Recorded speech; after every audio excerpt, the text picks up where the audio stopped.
Durante 48 años, el hombre más poderoso de América no fue el que estaba en la oficina oval. Fue el hombre que guardaba las llaves de sus secretos. Esta no es una historia de justicia.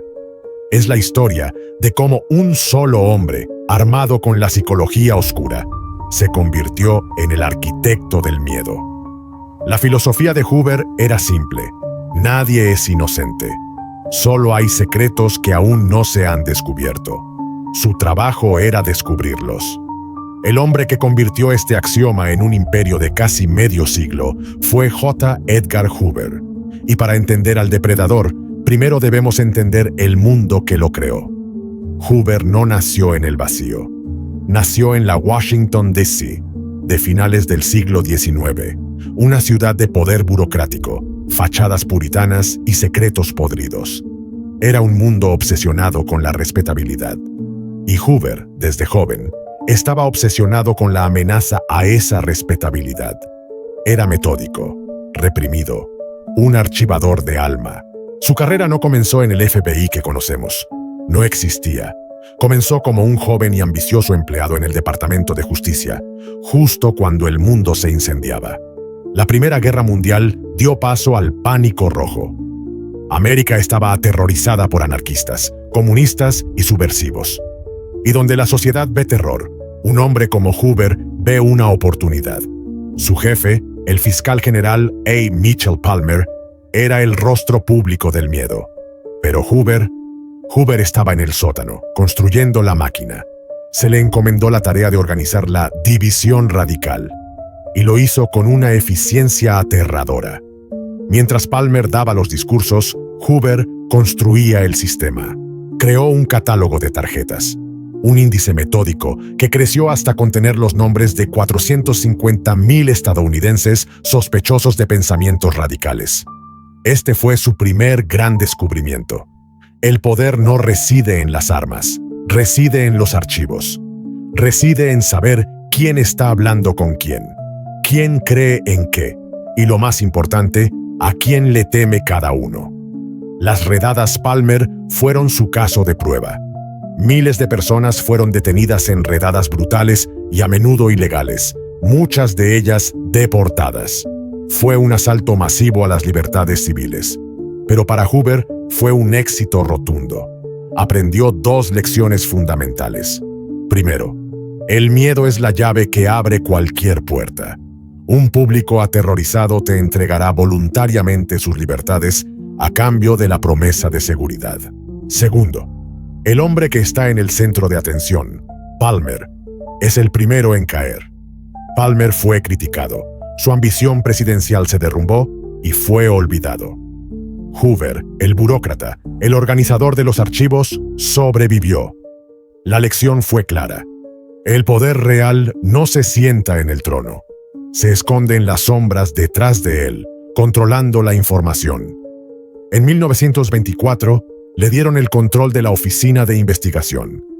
Estaba plagada de corrupción, llena de agentes incompetentes nombrados por favores políticos. Y aquí, Hoover reveló su segunda capa de psicología oscura, la obsesión por el control patológico como arma burocrática. Inició una limpieza. Despidió a cientos de agentes, pero no los reemplazó con pensadores independientes. Los reemplazó con extensiones de sí mismo. Creó el molde del hombre G. Exigió que sus agentes fueran contables o abogados. Les prohibió los bigotes. Dictaba la ropa que debían usar. Trajes oscuros, camisas blancas impecables. Les exigía que se abstuvieran de beber en público. Esto no era profesionalismo. Era la creación de un culto. Un hombre que puede controlar los detalles más pequeños de la vida de sus subordinados. ¿Qué se ponen? ¿Cómo se peinan? Ejerce un control psicológico absoluto. Creó una orden de sacerdotes célibes dedicados no a Dios, sino al director. Los hombres G no eran agentes de la ley. Eran los ojos y oídos personales de Hoover. Su lealtad no era a la Constitución, era a él. Con su ejército de clones leales y su creciente poder burocrático, Hoover comenzó a construir su verdadera obra maestra. no era el FBI que el público conocía, el que perseguía a gánsteres como John Dillinger. Esa era la fachada, la campaña de relaciones públicas que él mismo dirigía con maestría, convirtiéndose en un héroe nacional.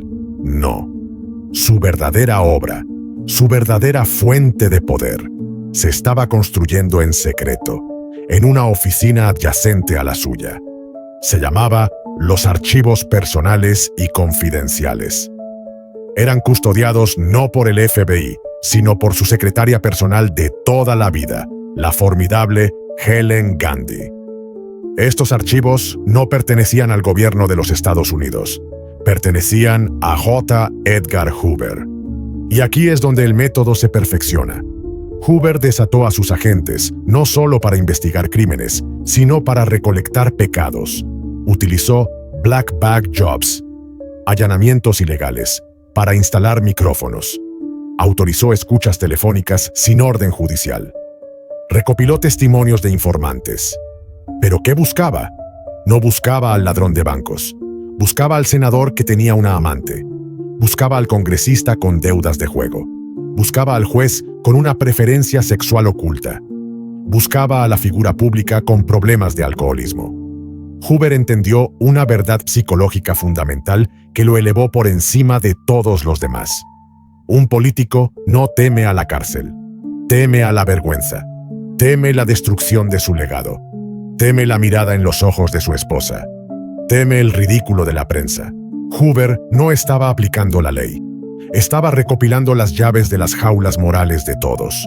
Se convirtió en el confesor oscuro de la nación, un Dios del Antiguo Testamento que todo lo veía, no para perdonar, sino para archivar. Esta colección de debilidades humanas se convirtió en su póliza de seguro. Se convirtió en el arma que apuntaba, en silencio, a la cabeza de cada figura de poder en Washington. Y el primer hombre en sentir el frío de ese cañón fue el que le dio a Hoover su poder casi ilimitado, el presidente Franklin D. Roosevelt. La relación entre Roosevelt y Hoover fue una danza del diablo. FDR, un maestro de la manipulación política, entendió el valor de un hombre como Hoover. Con el mundo marchando hacia la guerra, Roosevelt desató a su director del FBI. Le dio permiso verbal, nunciando, por supuesto por escrito, para espiar a subversivos, fascistas, comunistas, cualquiera que amenazara el esfuerzo de guerra. Hoover aceptó la tarea con entusiasmo, pero aquí es donde su psicología oscura se reveló. Hoover no era el perro de caza de Roosevelt, era un lobo que fingía serlo. Su definición de subversivo era flexible. Comenzó a espiar no solo a los enemigos de Roosevelt, sino también a sus críticos. Y, de manera más audaz, comenzó a espiar a la propia primera dama, Eleanor Roosevelt. Eleanor era una liberal, una defensora de los derechos civiles, muy a la izquierda de su marido. Para la mente rígida y paranoica de Hoover, su idealismo era indistinguible de la subversión comunista. Él la despreciaba, y así acumuló un archivo sobre ella. Registró sus reuniones, sus conversaciones, sus amistades, y luego ejecutó la jugada de poder. No la chantajeó directamente, eso era burdo. Simplemente le pasaba informes a FDR, por su seguridad, detallando las actividades de su esposa. El mensaje era implícito y doble. Soy útil, puedo protegerte de tus enemigos, y lo sé todo, incluso sobre tu propia casa. No puedes deshacerte de mí. FDR, el político pragmático, entendió el mensaje. Aceptó el pacto fáustico. Hoover se había vuelto indispensable. El sirviente se había convertido en el socio silencioso. Pero el verdadero poder no se prueba con un presidente que te apoya, sino con uno que te odia. En 1945, Roosevelt muere. Harry Truman, un hombre directo que no tenía la sofisticación de FDR, asume el cargo. Y Truman despreciaba a J. Edgar Hoover. Truman vio a Hoover por lo que era. Vio el peligro de una policía secreta centralizada que no respondía ante nadie. Vio los ecos de la Gestapo en la estructura del FBI. Quería crear una agencia de inteligencia central, lo que se convertiría en la CIA, precisamente para quitarle poder a Hoover. Truman escribió en sus diarios que el FBI podría convertirse en una amenaza peligrosa. Y sin embargo, no despidió a Hoover. ¿Por qué? Porque cuando Truman llegó a la oficina oval, los archivos personales ya eran un monstruo maduro. Hoover ya tenía los secretos, no solo de los aliados de Truman, sino de sus enemigos. Despedir a Hoover no era una simple cuestión administrativa. Era detonar una bomba de información en el corazón de Washington. Era invitar al caos. Hoover no necesitaba amenazar. El chantaje era el aire que respiraban. Hoover había sobrevivido a su primer cambio de régimen. Había demostrado que su poder era independiente de la oficina oval. Se había convertido en una rama permanente y oscura del gobierno. Con su poder en Washington consolidado, primero por la Segunda Guerra Mundial y luego por la paranoia de la Guerra Fría y la caza de brujas de McCarthy, a quien Hoover alimentaba con información, su atención se centró en un nuevo tipo de subversivo. Un enemigo que, para él, era más peligroso que cualquier espía soviético.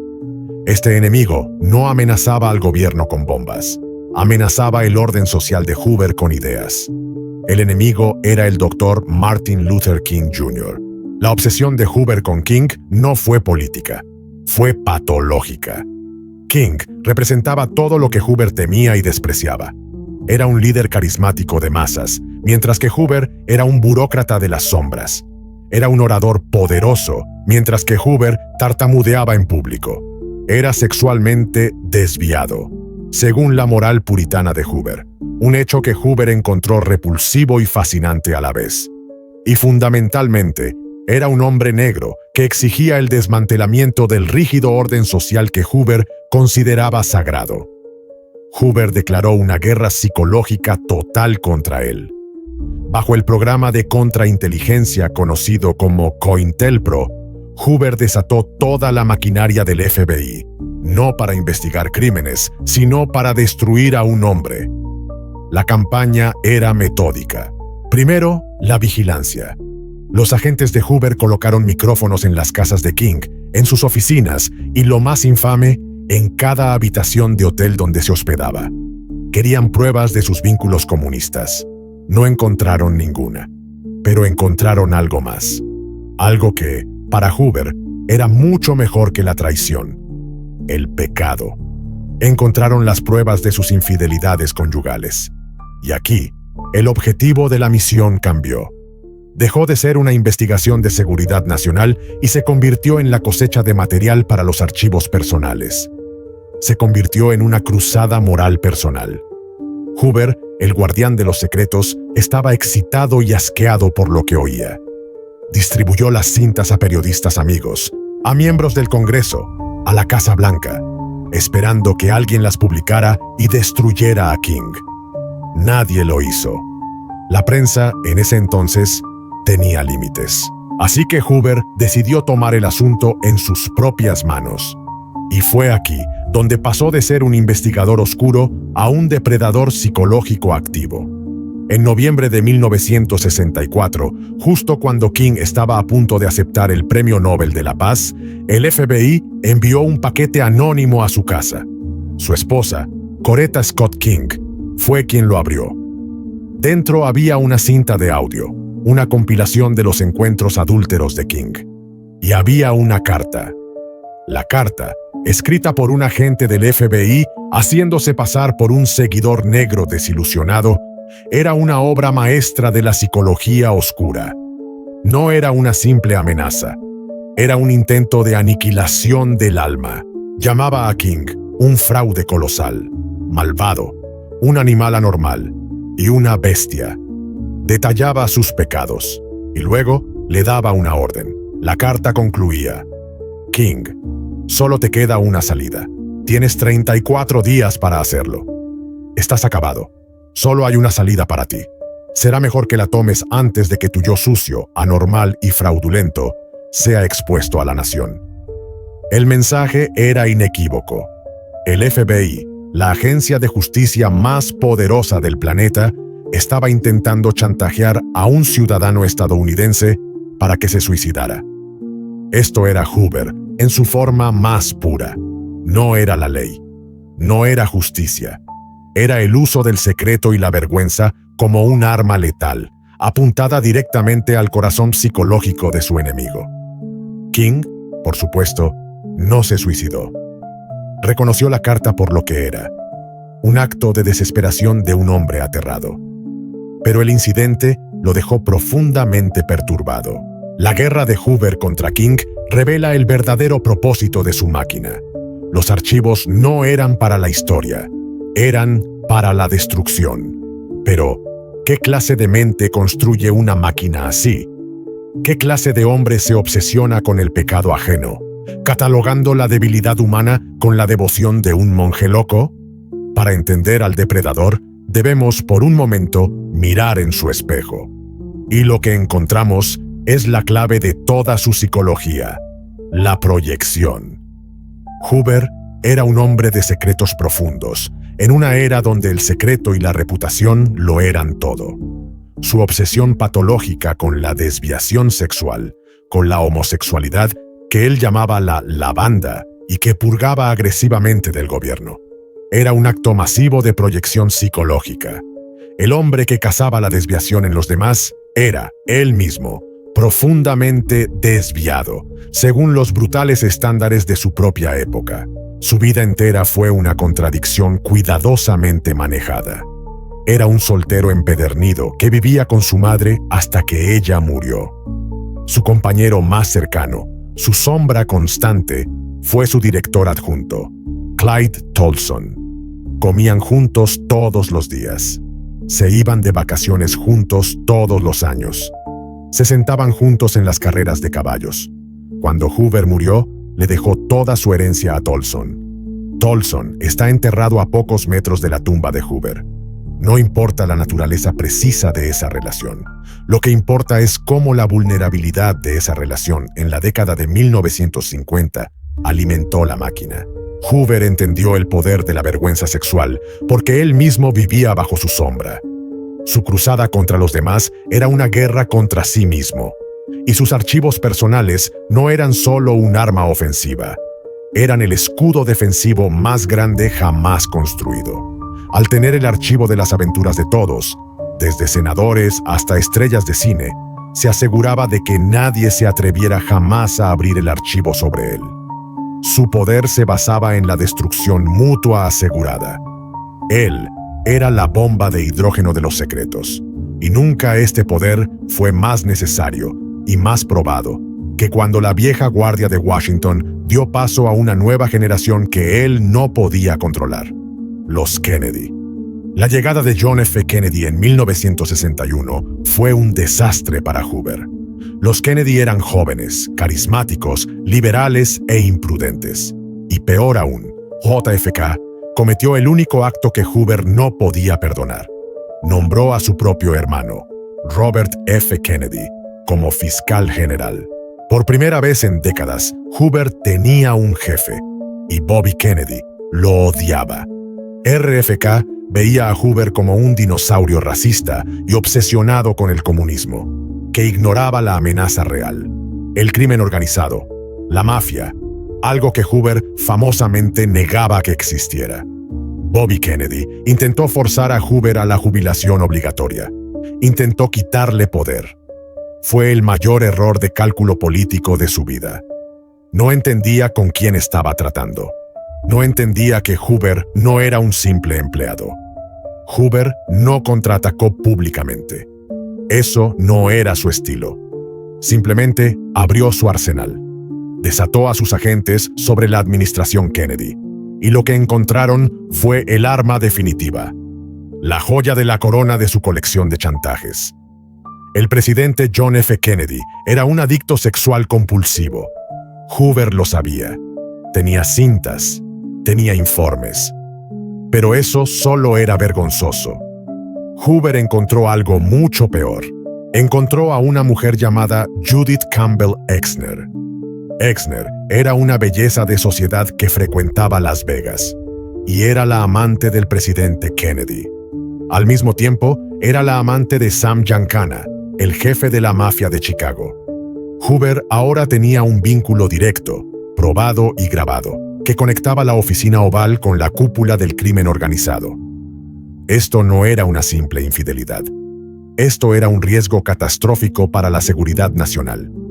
Era el secreto que podía destruir a la administración Kennedy en un solo titular. Y aquí vemos la psicología oscura de Hoover en su máxima expresión. No fue a la prensa. No amenazó al presidente. Hizo algo mucho más aterrador. Simplemente le envió un memorándum informativo a su jefe, el fiscal general Robert Kennedy, detallando los hallazgos. Un recordatorio amistoso. Un simple informe de la situación. El mensaje implícito era tan claro como un disparo en la oscuridad. Sé lo que hizo tu hermano. Sé que lo sabes. Ahora, déjame en paz. Toda la agresión de Bobby Kennedy se detuvo. Los intentos de forzar la jubilación de Hoover se evaporaron. El director había ganado. Había domesticado al Camelot. Había demostrado que no importaba quién se sentara en el trono. El hombre con los archivos era el verdadero rey. Cuando Kennedy fue asesinado, Hoover recuperó su autonomía total bajo Lyndon B. Johnson, un político al que había controlado durante años con información sobre sus propios escándalos. Pero fue la llegada de Richard Nixon en 1969 la que creó la simbiosis más oscura de la historia de la Casa Blanca. Nixon y Hoover no eran adversarios, eran dos caras de la misma moneda. Ambos eran paranoicos. Ambos estaban obsesionados con los enemigos. Ambos creían en la guerra sucia. Eran almas gemelas en la oscuridad. Nixon no quería controlar a Hoover. Quería usarlo. Y Hoover estaba feliz de complacerlo. Nixon alentó las escuchas ilegales, los black bag jobs y la vigilancia de los oponentes políticos y de los periodistas que lo criticaban. La máquina de Hoover funcionaba a toda máquina, ahora con la bendición presidencial. Pero incluso Nixon, el maestro de la conspiración, le temía. Su relación era de destrucción mutua asegurada. Nixon quería despedir al envejecido Hoover, pero no se atrevía. Sabía que Hoover tenía archivos sobre él. Sabía que Hoover tenía los secretos de sus propios tratos turbios. Así, Hoover permaneció intocable. Sobrevivió a Roosevelt por utilidad. Sobrevivió a Truman por necesidad. Sobrevivió a Eisenhower por respeto. Sobrevivió a Kennedy por chantaje. Y sobrevivió a Nixon por miedo mutuo. Se había convertido en una institución permanente, un monumento de granito en el centro de Washington. Parecía inmortal, pero debajo del mito seguía siendo un hombre.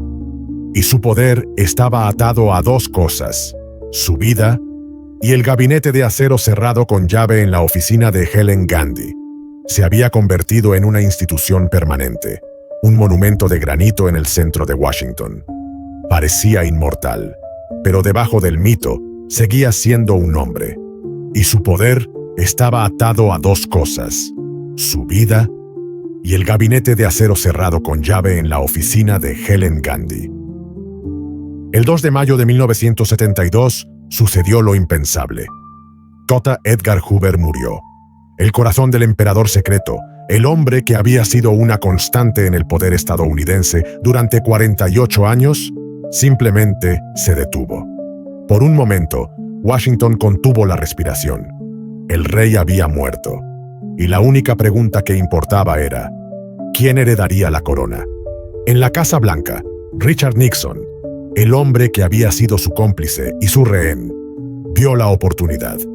El monstruo que no se atrevía a matar finalmente había caído. La preocupación inmediata de Nixon no era el luto por la nación, era el control de la información. Nixon sabía lo que había en la oficina de Hoover. Sabía que esos archivos contenían los secretos de su propia administración. Y sabía que no podían, bajo ninguna circunstancia, caer en otras manos. Dio la orden de inmediato. Envió a sus hombres, incluido el asesor John Ehrlichman, al FBI. Su misión: sellar la oficina de Hoover, apoderarse de todo. Y lo más importante, asegurar los archivos personales y confidenciales. Pero cuando llegaron, ya era demasiado tarde. Habían subestimado a la única persona que entendía el verdadero poder de Hoover. La única persona en la que él había confiado plenamente durante 54 años. Su secretaria personal, Helen Gandy. Gandy no era una simple secretaria. Era la guardiana de los secretos, la suma sacerdotisa del culto de Hoover. En el momento en que supo de la muerte de su jefe, supo cuál era su deber final. No era preservar su legado para la historia, era protegerlo de la historia. Inició la purga. Durante horas, mientras el cuerpo de Hoover aún estaba siendo descubierto, Gandy, una mujer de increíble y fría eficiencia, comenzó a destruir sistemáticamente el gabinete de acero. Metódicamente, alimentó los archivos personales a una trituradora. La historia de medio siglo de pecados, vergüenzas, debilidades y chantajes, convertida en confeti. Página por página, la póliza de seguro de Hoover fue destruida. No lo hizo para proteger a los Kennedy, ni a los presidentes, ni a la nación. Lo hizo para proteger a su jefe. Su acto final de lealtad fue borrar el arma para que nadie más pudiera usarla, y para que la historia nunca supiera la verdadera magnitud del poder que él había ostentado. Los hombres de Nixon llegaron y encontraron una oficina sellada, pero un gabinete vacío. Se habían ido. Y esto nos deja con la verdad final de la psicología oscura de J. Edgar Hoover. Su verdadero poder nunca estuvo en los archivos mismos. No estaba en el papel, ni en las cintas, ni en las fotografías. Su poder residía en el miedo a lo que esos archivos podrían contener. Él fue el maestro del chantaje implícito. Nunca tuvo que amenazar abiertamente a un presidente. Nunca tuvo que filtrar la cinta. Solo tenía que dejarles saber, con un memorándum informativo o una llamada telefónica amistosa, que él sabía. Su poder era el silencio en la habitación. Era la pausa en la conversación. Era el conocimiento compartido de que la vergüenza de cada hombre poderoso estaba catalogada, indexada y guardada a solo unos pasos de su escritorio.